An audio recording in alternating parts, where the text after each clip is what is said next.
you tired of the same old Thanksgiving sides? You want to shake things up a bit? Well, today I'm going to share with you some alternative Thanksgiving sides that are sure to impress your guests.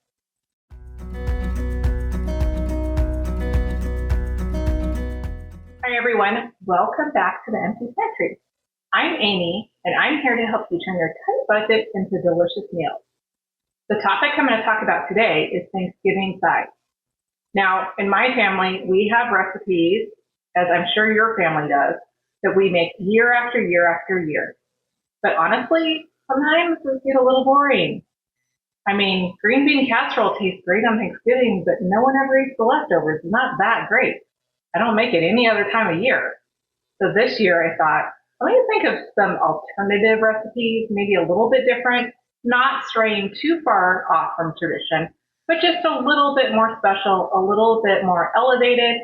So today, that's what I'm going to share with you is 3 of those recipes that I came up with this year for Thanksgiving sides.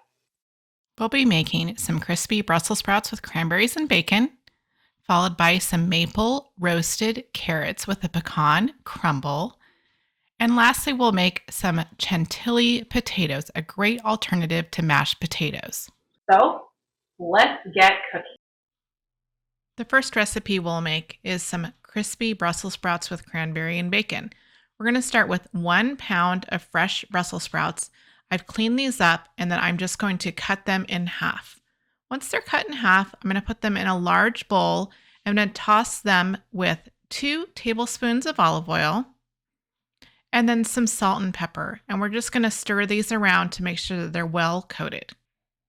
Now it's time to bake them. So I have a cookie sheet that has been sprayed with cooking spray, and I'm using a large cookie sheet because I'm actually going to put my carrots on this as well. So I'm going to set that aside for a moment.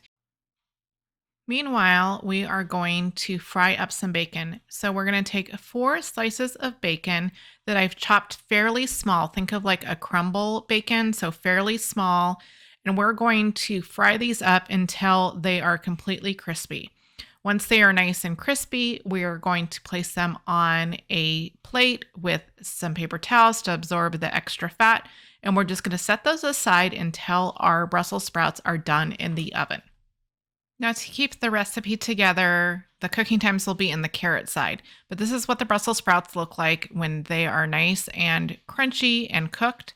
So we're going to take them off of the sheet and put them in our serving dish. We're going to sprinkle our bacon over the top, and then we're going to sprinkle half a cup of dried cranberries on top of that. This adds a nice festive flavor.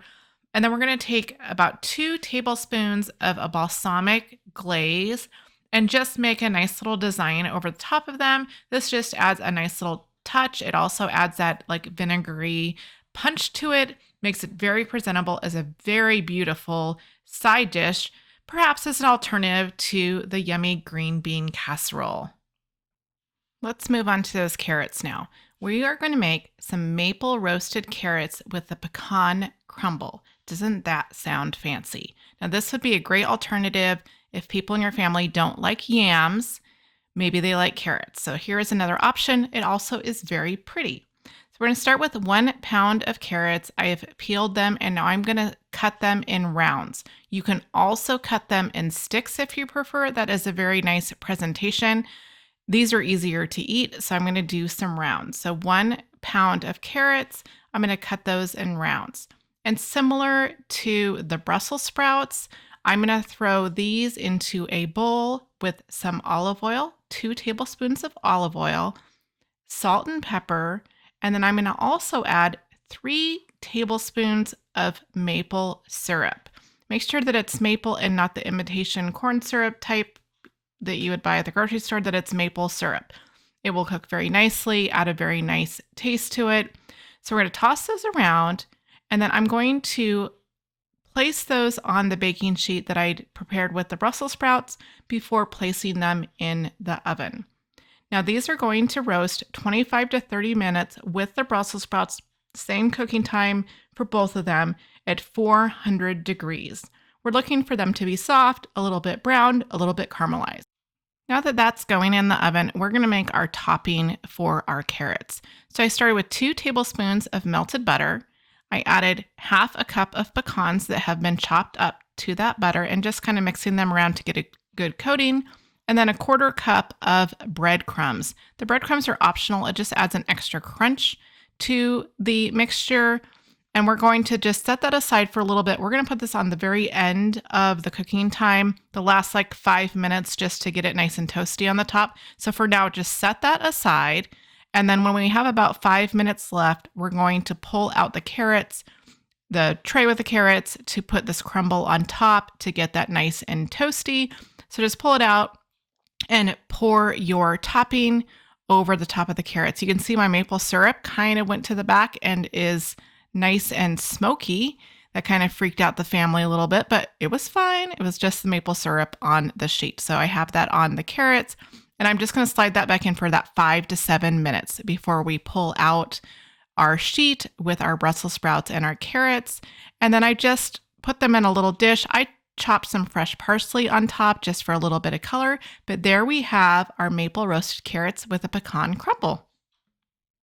Our next dish is a kicked up version of mashed potatoes, so Chantilly potatoes. I've made my regular mashed potatoes as I normally would, but then to it I'm going to add 2 egg yolks that I have slightly beaten, and then I'm just going to mix that around. I want it thoroughly incorporated into my mashed potatoes. Once I have that egg incorporated well, I'm going to take a pastry bag with a large star tip on it, and I'm going to put my mashed potatoes in that bag. Now, obviously, you're not going to want super hot potatoes for this because you're going to be handling it and you'd burn yourself. So these are more room temperature. We're going to put them in the oven to get them nice and warm before we serve them. I'm taking about half of my potato mixture and putting it in the bag. Depending on how much potatoes you have is going to depend on how many times you have to do this. For mine, it was kind of half and half. And then I'm going to take the remaining half of the potatoes and put those in the bottom of a casserole dish. This is going to just be the base of it. Just the top is going to be pretty. So the remaining potatoes go in the bottom. And then I'm just going to kind of smear those around so they're nice and even. I do want a fairly even surface before I pipe those top potatoes on top of this. So a nice flat surface. And I'm just going to start piping little clouds of potatoes on top of that. Make whatever design you like just to cover completely the top of this. This star tip adds a lot of surface for browning and it makes it very pretty. You'll see it a lot in old cookbooks. They often would do these potatoes like around a roast or something like that. Very presentable, very popular probably in like the 40s, 50s. Now, if you don't want to do the piping bag or you don't own one, you can also just use a spoon and kind of whip them up to make little peaks and valleys with a wooden spoon over the top. You just want to think about, you want that surface area that can brown. So once I have it all done, I really had to squeeze that last bit out to get a solid surface, but I got it on there. I'm just going to put these in the oven and I want them to heat up and then brown those tips. So for the last, minute, something like that, you're going to want to turn the broiler on to make sure that you get those nice brown, and just pay attention because you don't want it to burn. And there they are when they are completely done, our Chantilly potatoes, a nice alternative to plain old mashed potatoes and gravy. Well, there you have it. 3 traditional-ish, not traditional side dishes. All of them are a little bit elevated, but they're not crazy, weird things that no one's going to eat. I hope you try at least one of them this year on your Thanksgiving table. All of them turned out delicious. We loved every single one of them. If you like this video, please give me a thumbs up, and I'd love for you to subscribe. I have lots more recipes to share. Well, until next time, happy Thanksgiving. Thanks for watching. Bye.